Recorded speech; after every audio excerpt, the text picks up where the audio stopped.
Kiat-kiat agar mendapatkan pasangan yang Allah pilih bagaimana? Agar mendapatkan pasangan yang bertakwa. Minta nasihatnya agar Anda tetap semangat dalam beribadah dan menuntut ilmu dan mengamalkannya. Syukran jazakallahu khair Ustaz, terima kasih atas pertanyaannya. Yang pertama, wallahu ta'ala misal masalah pernikahan, perbaiki diri kita hadir. Perbaiki diri kita. Karena kita berinteraksi dengan Rob yang ahkamul hakimin, yang maha bijak, Maka kaidah umumnya adalah wat-thayyibatu lit-thayyibin, wanita yang baik untuk laki-laki yang baik. Kaidah umum. Ada kasus anomali dan itu karena hikmah yang sangat besar dan mungkin bukan saat ini kita bahas. Tapi secara umum, at-thayyibatu lit-thayyibin, perempuan yang baik untuk laki-laki yang baik. Dan itulah kondisi kita di sehari-hari gitu loh. Misalnya laki-laki yang punya kualitas, yang dia cari apa? Yang nggak sholat, yang nggak puasa Ramadan, yang nggak nutup aurat dan seterusnya, enggak kan? Sebaliknya, wanita yang soleha, siapa yang dia cari? Hadirin yang Allah muliakan. Semakin berkualitas seseorang, itu semakin picky. Sama begitu. Di semua bidang, atau jago di bidang apapun, atau akan semakin selektif. Jadi kalau ingin mendapatkan orang-orang yang berkualitas, maka perbaiki kualitas diri kita, karena mereka nggak ngasal, mereka cara berpikirnya tidak ngasal. Itu hal penting. Dan yang kedua, jangan pernah takut kalau kita jujur sama Allah dan kita punya kualitas. Sekali lagi, Allah alaihissallahu bi ahkamil hakimin. Bukankah Allah pemutus yang paling bijak? Dan hadirin Allah muliakan, mutiara,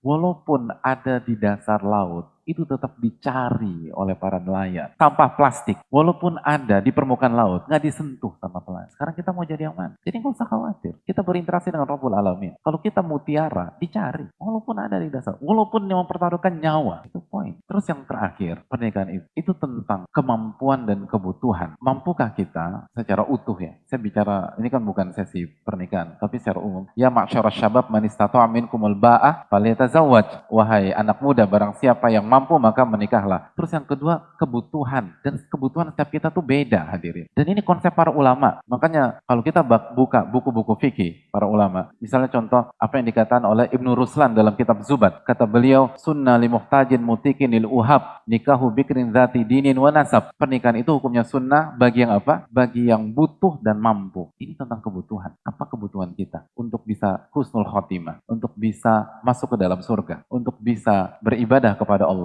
Lalu cari sesuai dengan kebutuhan tersebut dan jangan ikut-ikutan karena ini bukan perkara yang mudah.